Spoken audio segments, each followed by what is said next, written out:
পায়ের ওখান থেকে রক্ত বেরিয়ে যাচ্ছে। এই হচ্ছে টায়ারের অবস্থা। বিশাল বড় অ্যাক্সিডেন্টের হাত থেকে বেঁচে গেলাম আজকে। এই ভেতরের লাইটগুলো জ্বেলেছে, এবারে বেশ ভালো লাগছে। একদম ছেলেটাকে এখন হসপিটালাইজ করার ব্যবস্থা করা হচ্ছে। ওয়েলকাম ব্যাক টু ট্রাভেল অনি 0.3। আজকে দীঘা থেকে কলকাতা পর্যন্ত একটা বাসের জার্নি হতে চলেছে। বাসের নাম হচ্ছে নারায়ণী। এই ওল্ড দীঘা থেকে 9:55 ছাড়বে, মোটামুটি 2:30 থেকে 3টের মধ্যে কলকাতায় গিয়ে পৌঁছবে। তাই বাসটা কেমন আছে না আছে দেখিয়ে দিচ্ছি। জার্নি বেশি দেখাতে পারবো না, 3/2 কনফিগারেশনের বাস, কেবিন ছোট, সামনে ইঞ্জিন, সেই কারণে জার্নি দেখানো খুব মুশকিল হয়ে যায়। বাসটা কেমন রয়েছে, কেমন ইন্টেরিয়ার, কেমন এক্সটেরিয়ার, কেমন সিটের কন্ডিশন, সেইগুলো দেখিয়ে দিচ্ছি। আর কন্ট্যাক্ট নাম্বারগুলো ডেসক্রিপশন বক্সে দেওয়া থাকবে, সেখানে ফোন করে বাসের সিট বুকিং করে নিতে পারবেন। চলুন এবারে বাসটা দেখিয়ে দিই। এই এসে গেছে নারায়ণী। এই বাসেই আজকে আমার জার্নি হবে। গাড়ির নাম্বার WV31A6686। হ্যাঁ উঠে পড়ি, দেখি দাদা উঠে পড়ি। এই হচ্ছে ইন্টেরিয়ার। টোটাল 56টা সিট আছে। বাস একেবারে পুরো ভর্তি হয়ে গেছে। এই হচ্ছে সিটের কন্ডিশন। র্যাক রয়েছে লাগেজ রাখার জন্য। আর টোটাল 56টা সিট আছে। আমি সিট দেখাচ্ছি। এই হচ্ছে পাইলট কেবিন, এখানেও বসার জায়গা রয়েছে। আপনার নামটা একটু বলে দিন। আচ্ছা, কত বছরের অভিজ্ঞতা? আমাদের 7-8 বছর গাড়ি দেয়। দেখতে পাচ্ছেন এখানে লেল্যান্ডের লোগো লাগানো। এখানে 2/3 কনফিগারেশনে টোটাল 56টা সিট রয়েছে। এখানে সেন্ট্রাল এসি ভেন্ট রয়েছে। একদম এদিকে ব্লু কার্টেন দেওয়া রয়েছে। সিটের কন্ডিশন বেশ ভালোই, আমি দেখিয়ে দিচ্ছি। এই যে সিটের কন্ডিশন কিন্তু বেশ ভালো আছে। এখানে হ্যান্ডরেস্ট রয়েছে। আর এইখানে এই পুশ করে এই সিটটাকে রিক্লাইন করতে হবে। এই সিটের কন্ডিশন এই এতটা পর্যন্ত রিক্লাইন হচ্ছে। সামনে ধরে বসার জন্য এখানে হ্যান্ডেল রয়েছে। আর মিউজিক সিস্টেম লাগানো রয়েছে। ভেতরটা পুরো অন্ধকার রয়েছে, ব্লু কার্টেন দেওয়া বলে অন্ধকার হয়ে রয়েছে। আর সিট ঠিকই আছে, খুব একটা চওড়া না, ঠিকঠাক যেমন হওয়া দরকার 2/3 কনফিগারেশনে, ঠিক সেই রকমই রয়েছে। এইদিকেও শুধু এলের দিকেই হ্যান্ডরেস্ট রয়েছে, আর কোনো হ্যান্ডরেস্ট নেই। এই হচ্ছে সিটের কন্ডিশন। এই সিটে বসার পরে এখানে লেগ রেস্ট না থাকলেও নিরুম কিন্তু অনেকটা রয়েছে। এখানে নিরুম রয়েছে। এবারে এই সামনের সিটটা রিক্লাইন করলে দেখছি এখানে কতটা নিরুম থাকে। আমি এই সামনের সিটটাকে পুরো রিক্লাইন করেছি, এটা রিক্লাইন করা নেই, এটা রিক্লাইন করেছি। একদম ঠিকঠাক, কোনো রকম অসুবিধা নেই। অনেকটা স্পেস রয়েছে এখানে, কোনো রকম হাঁটুতে যে লাগছে সেরকম কোনো ব্যাপারই নেই। পুরো রিক্লাইন করার পরেও কোনো অসুবিধা নেই। আমার 5-6 হাইট, আমার থেকে যারা লম্বা হবেন 2 ইঞ্চি 3 ইঞ্চি, তাদেরও কোনো রকম অসুবিধা হবে না। এইখানে এই যেমন দেখা যাচ্ছে এসি ভেন্ট রয়েছে।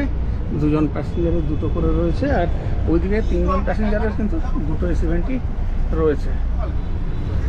এই মোটামুটি রয়েছে। আর এখান থেকে জানি না, এই যে এইখানে লাইট রয়েছে সেটা রাত্রিবেলা কন্ট্রোল করার জন্য এখন একদম কেবিন থেকে বন্ধ করা রয়েছে।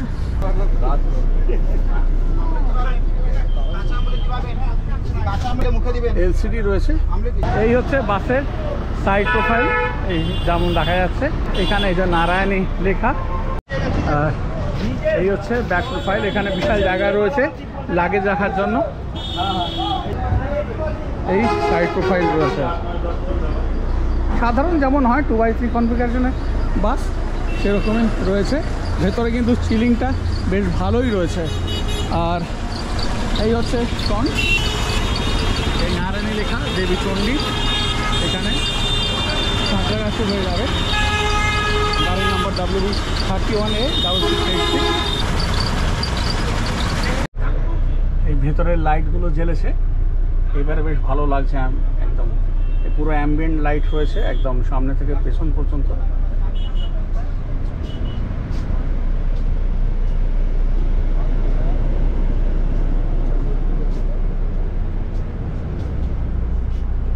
এই রয়েছে লাইট জ্বলার পরে কিন্তু বেশ ভালো লাগছে, আর ভেতরে চিলিংও খুব ভালো রয়েছে, একদম ঠান্ডা হয়ে রয়েছে। নিউ দীঘা থেকে তো আমাদের বাস ছেড়ে দিয়েছে। এইখানে আমি দেখিয়ে দিই, যদি কারোর ভমিটিং টেন্ডেন্সি থাকে, বমি টমি পেলে এখানে প্লাস্টিক দেওয়া রয়েছে, প্লাস্টিক চেয়ে নেবেন, এরা প্লাস্টিক দিয়ে দেবে আপনাদেরকে। কিন্তু চুপচাপ থেকে গাড়ি নোংরা করবেন না। যারা ওল্ড দীঘা থেকে উঠবেন তারা তো ওল্ড দীঘা থেকে বুকিং করতে পারবেন না, যারা নিউ দীঘা থেকে উঠবেন এইখানে রয়েছে এই হোটেল অম্বালিকা, তার ওই অপোজিটে রয়েছে এখানে স্নেমিতা পরিবহন। আমরা দীঘা থেকে কলকাতা জার্নি করুন কিংবা কলকাতা থেকে দীঘা জার্নি করুন, টিকিটের জন্য এখানে রয়েছে চন্দনের কন্ট্যাক্ট নাম্বার দেওয়া থাকছে ডেসক্রিপশন বক্সে, এর সাথে যোগাযোগ করে নেবেন, আর ওর নাম্বারটা দেওয়া থাকছে।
ঘড়িতে বাজে এখন 1টা, আমরা এখনও নন্দকুমার পৌঁছোইনি।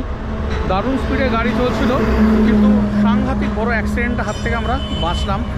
টায়ার সাংঘাতিক জোর বাস্ট করেছে, দেখাচ্ছি কি অবস্থা টায়ারের। দুটো ছেলে ইনজিওর্ড রয়েছে, একটা ছেলে তো মারাত্মকভাবে দুটো পা ইনজিওর্ড হয়েছে, দেখাচ্ছি। মানে বড় অ্যাক্সিডেন্ট হাত থেকে, হয়তো গাড়ি বিশাল অ্যাক্সিডেন্ট হতে পারতো এত স্পিডে। তখন প্রায় 100-র উপরে গাড়ি চলছিল, এমন স্পিডে চলছিল। দেখাচ্ছি কীরকম অবস্থা, ছেলেটাকেও দেখাচ্ছি, আর বাসের টায়ারটার কি কন্ডিশন দেখাচ্ছি। টায়ার বাস্ট করেছে।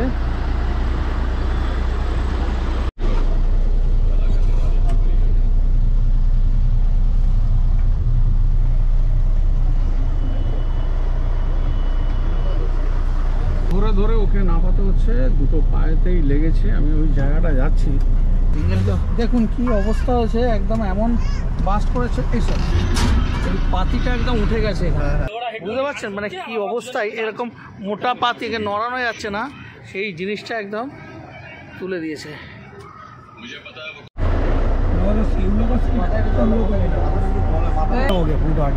সাংঘাতিক রকমভাবে লেগেছে ওর, একেবারে পা একদম ফুটো করে দিয়েছে ওই জায়গাটাতে।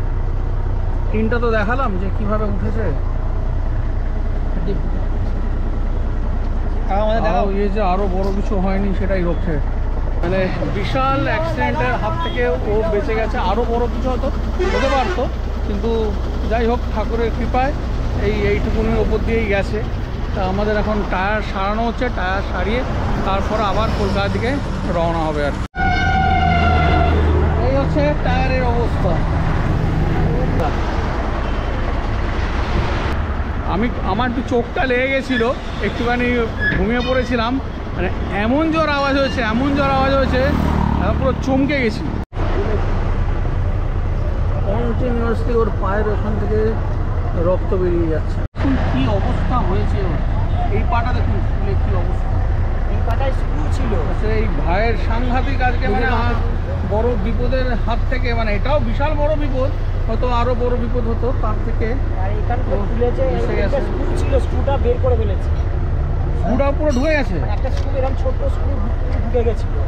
এ বাবা, বিশাল বড় অ্যাক্সিডেন্টের হাত থেকে বেঁচে গেলাম আজকে। ছেলেটাকে এখন হসপিটালাইজড করার ব্যবস্থা করা হচ্ছে। ছেলেটির যে আরও বড় কিছু হয়নি সেটাই উপরওয়ালার কাছে অনেক মানে ধন্যবাদ জানানো। এইটা সারানো হয়ে গেছে, কিন্তু ছেলেটাকে এখন হসপিটালাইজ করার ব্যবস্থা করা হচ্ছে। তারপর আমরা আবার কলকাতা দিকে এগোবো। ঘড়িতে এখন বাজে 2:14, আর আমরা এসে পৌঁছে গেছি কোলাঘাটেতে। এইখানে সব বাস দাঁড়িয়েছে। এই কেউ যদি লাঞ্চ করা হয় লাঞ্চ করে নিতে পারেন, টয়লেট যা হলে যেতে পারেন। ছেলেটা খুবই ইনজিওর্ড, ওকে কেবিনে শুয়ে রাখাই হয়েছে, ও আর ভেতরে ঢুকতে পারছে না। ওইখানেই ওই বরফ টরফ দিয়ে, তারপরে ক্রেপ ব্যান্ডেজ নিয়ে এসছে, ওই সব দিয়ে বেঁধে দিয়েছে। ওষুধও খাওয়ানো হয়েছে। চিনি আমি বললাম চিনি দিতে, ওই যেখানটা দিয়ে রক্ত বেরোচ্ছে ও চিনিটা দিতে রক্তটা বন্ধ হচ্ছে। গল গল করে রক্ত বেরিয়ে যাচ্ছিলো, চিনিটা দিতে এখন রক্তটা বন্ধ হতে। চলুন এবারে কিছু একটু খেয়ে দিয়ে নেবো, তারপরে আবার এখান থেকে স্টার্ট করবো। এই হচ্ছে হোটেল, এখানে মিষ্টিও রয়েছে, ভাত রুটি রয়েছে, এই যে আবার এদিকে চপ টপও রয়েছে, চপ সিঙ্গারা, আবার ওইদিকে পাউরুটিও, ডিম পাউরুটি টোস্ট হচ্ছে।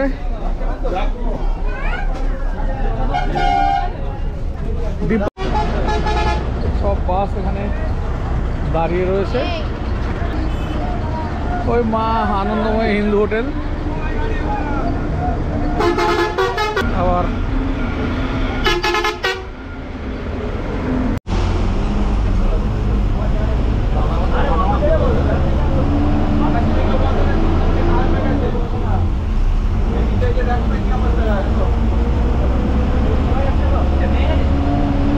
কোলাঘাট থেকে ছেড়ে দিল আমাদের বাস। এবারে এই বাসের টাইমিংয়ের ব্যাপারে আমি একটু বলে দিই। কলকাতা থেকে, মানে কলকাতা হাওড়া থেকে এই বাসটা প্রতিদিন বিকেলে ছাড়ছে 5:50-এ। মোটামুটি ওই 4.5 ঘন্টার মতো টাইম লাগে দীঘা পৌঁছতে। আর দীঘা থেকে ছাড়ছে প্রতিদিন, ওল্ড দীঘা থেকে ছাড়ছে প্রতিদিন সকাল 10:05-এতে, ছেড়ে নিউ দীঘা 10:20, 3:30-এর মধ্যে হাওড়া পৌঁছে যায়। আর আজকে একটু লেট হয়ে গেল, ওই টায়ার বাস করেছে সে কারণে একটু লেট হয়ে গেল। এই হচ্ছে টাইমিং। আর ভাড়ার ব্যাপারে যদি বলি, মোটামুটি ভাড়া 250 থেকে 350-এর মধ্যে। ডাইনামিক ফেয়ার, যখন সিটের চাহিদা বেশি থাকে তখন ওই 350 পর্যন্ত চলে যায়, আবার চাহিদা যখন কম থাকে তখন 250-তেও নেমে আসে। নর্মালি 300 টাকার মধ্যে থাকে। আমরা এখন রূপনারায়ণ ক্রস করছি, মানে কোলাঘাট ব্রিজ।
কোনা ক্রসিংয়েতে নেমে গেলাম, নারায়ণী থেকে নেমে আবার ওইখান থেকে বাসে করে চলে এলাম বালিখালেতে। এবারে যেটা বলা সেটা হচ্ছে জার্নি বেশ ভালোই ছিল, ভালো স্পিডে ছিল। বাজে এখন 4:15, সময়টা অনেকটা বেশি লেগে গেল, কারণ প্রায় ঘন্টাখানেক টাইম ওই যেখানে টায়ার পাঞ্চার হয়েছিল সেখানে লেগে গেল, তারপরে ছেলেটাকে নিয়ে যাওয়া হলো, যে দেখাচ্ছিলাম একটুখানি ওর ট্রিটমেন্টও করা হলো, তাই এইসবের জন্য টাইম বেশি লেগে গেল। কিন্তু ওরা অনেক হেল্প করেছে, বাসের যে স্টাফেরা ছিল অনেকটাই হেল্প করেছে, ওকে ঠিকঠাক ওষুধপত্র দেওয়া সব কিছু করেছে। এমনি জার্নি ভালোই ছিল, সিট রিক্লাইনও ঠিকঠাক ছিল, কোনো চার্জিং পয়েন্ট ছিল না। এখনকার দিনে চার্জিং পয়েন্টটা একদম খুবই প্রয়োজন, সেটা ছিল না। তাছাড়া ভেতরে চিলিং ভালো ছিল, স্টাফেদের বিহেভিয়ার ভালো ছিল, সব কিছু ঠিকঠাকই ছিল। 2x3 কনফিগারেশনে যেমন কমফোর্ট হয় সেরকমই কমফোর্ট ছিল। তা এই ছিল। আর ডেসক্রিপশন বক্সটা দেখে নেবেন, ওখানে এই বাসের অনেকগুলো নাম্বার দেওয়া থাকছে, সেখানে কল করে আপনারা আপনাদের সিটটা বুক করে নিতে পারবেন। আজকের ভিডিওটা এখানেই শেষ করবো, আবার আপনাদের সাথে দেখা হচ্ছে পরের দিন নতুন কোনো ভিডিও নিয়ে। আজকের মতো বিদায় নেব। তার আগে বলে রাখি, যদি ভিডিওটা ভালো লেগে থাকে তাহলে একটা লাইক দিয়ে দেবেন, আর কমেন্ট করে জানাবেন কেমন লাগলো। যদি সম্ভব হয় অন্ততপক্ষে একজনকে শেয়ার করবেন। আর যারা এখনও পর্যন্ত চ্যানেলটা সাবস্ক্রাইব করেননি কিন্তু দেখেন, তাদের কাছে রিকোয়েস্ট করছি, প্লিজ প্লিজ প্লিজ চ্যানেলটা সাবস্ক্রাইব করে বেল আইকন প্রেস করে অল প্রেস করে দিন, যাতে আমার দেওয়া ভিডিওর নোটিফিকেশান সবার আগে আপনাদের কাছে গিয়ে পৌঁছায়। ভিডিওটা শেষ করলাম, আবার দেখা হচ্ছে পরের দিন নতুন ভিডিও নিয়ে। সবাই খুব ভালো থাকবেন, সুস্থ থাকবেন আর আনন্দে থাকবেন।